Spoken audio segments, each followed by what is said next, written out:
5 मई 2026, समय शाम 7:40, स्थान कोलकाता, पश्चिम बंगाल। बारिश से भीगी कोलकाता की सड़कों पर उस रात एक अजीब सन्नाटा फैला हुआ था। पुरानी इमारतों के बीच चमकती पीली स्ट्रीट लाइट्स, गीले ट्राम ट्रैक और दूर कहीं बजते पुलिस सायरन, ये सब मिलकर ऐसा माहौल बना रहे थे जैसे शहर किसी बहुत बड़े बदलाव का गवाह बनने वाला हो।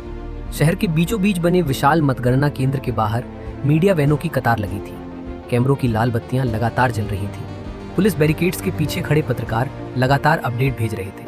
अंदर विशाल हॉल में फ्लोरोसेंट लाइट्स की ठंडी रोशनी चमक रही थी। सैकड़ों चुनाव अधिकारी कंप्यूटर स्क्रीन और वोटिंग टेबल्स के बीच बैठे थे और उन्हीं चमकती स्क्रीन पर पश्चिम बंगाल की राजनीति धीरे धीरे बदलती दिखाई दे रही थी। भारतीय जनता पार्टी की सीटें लगातार ऊपर जा रही थी। पहले 50, फिर 100, फिर उससे भी आगे, और हर नए आंकड़े के साथ पूरे हॉल का तनाव और गहरा होता जा रहा था। लेकिन इस कहानी की शुरुआत उस रात से नहीं हुई थी। इसकी शुरुआत बहुत पहले हो चुकी थी। पश्चिम बंगाल, भारत का वो राज्य जहां राजनीति केवल चुनाव नहीं होती। यह राजनीति पहचान होती है, विचारधारा होती है, सड़कों पर लिखी दीवारें होती हैं, चाय की दुकानों में चलती बहसें होती हैं। दशकों तक ये राज्य वामपंथी राजनीति का सबसे मजबूत किला माना जाता रहा। पुरानी ट्रामों से भरी कोलकाता की गलियां, लाल झंडों से रंगी दीवारें और हर नुक्कड़ पर राजनीतिक चर्चा, बंगाल की यही पहचान थी। फिर 2011 आया और उसी बंगाल ने एक और बड़ा राजनीतिक बदलाव देखा। ममता बनर्जी ने 34 साल पुरानी वाम सरकार को सत्ता से बाहर कर दिया। सफेद सूती साड़ी, तेज चाल, आक्रामक राजनीतिक शैली और सीधे जनता से जुड़ने वाली छवि ने उन्हें बंगाल की सबसे ताकतवर राजनीतिक नेता बना दिया। बहुत जल्दी वो केवल मुख्यमंत्री नहीं रही, बल्कि बंगाल की राजनीतिक पहचान बन गई। लेकिन राजनीति में सबसे खतरनाक चीज हार नहीं होती।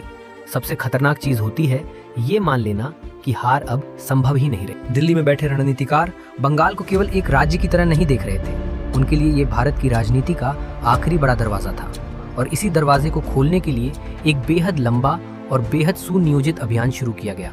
रात के अंधेरे में चलती रणनीति बैठकों से लेकर बूथ स्तर तक फैलते संगठन तक, सब कुछ धीरे धीरे तैयार किया जा रहा था।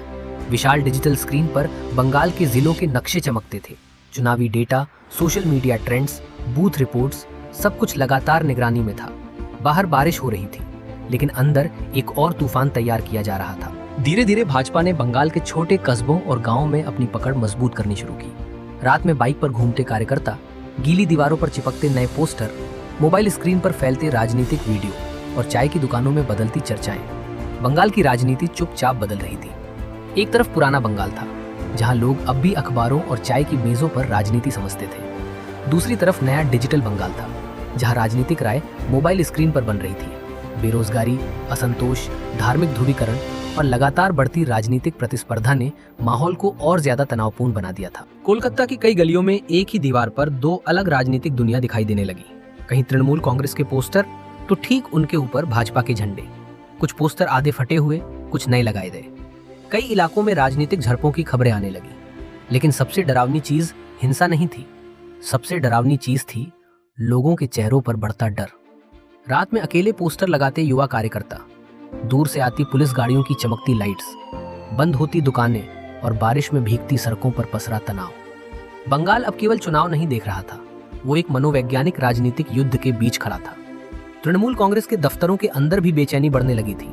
टीवी स्क्रीन लगातार बदलते चुनावी रुझान दिखा रही थी।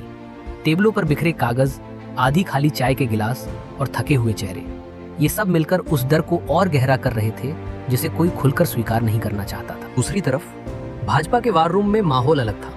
वहां कोई शोर नहीं था, कोई भावनात्मक प्रतिक्रिया नहीं थी, केवल शांत चेहरे, चमकते डिजिटल नक्शे और लगातार बढ़ते चुनावी आंकड़े, जैसे किसी लंबे ऑपरेशन का अंतिम चरण शुरू हो चुका हो। फिर मतदान का दिन आया।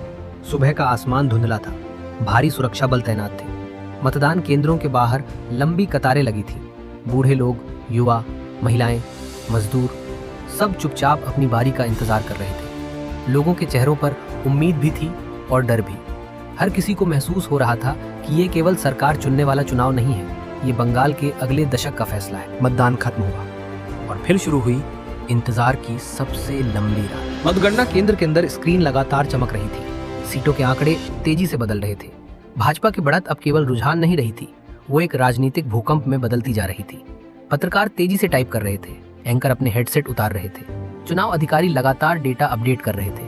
लेकिन पूरे हॉल में सबसे ज्यादा सुनाई दे रही थी वो खामोशी, जो केवल बड़े राजनीतिक बदलावों के समय पैदा होती है। जैसे जैसे बंगाल का नक्शा बदलता गया, एक कमरे में ममता बनर्जी अकेली खड़ी थी। पीछे टीवी स्क्रीन की नीली रोशनी चमक रही थी।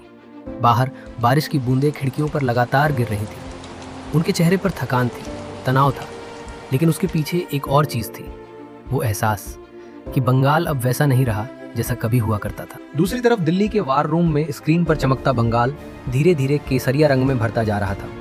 कोई जोरदार जश्न नहीं था, केवल शांत संतोष, जैसे ये जीत केवल एक चुनावी जीत नहीं बल्कि एक बहुत लंबे राजनीतिक अभियान का परिणाम। उस रात कोलकाता की गलियों में लगे पुराने पोस्टर बारिश में गल रहे थे। बंद चाय की दुकानों के बाहर भीगे झंडे पड़े थे।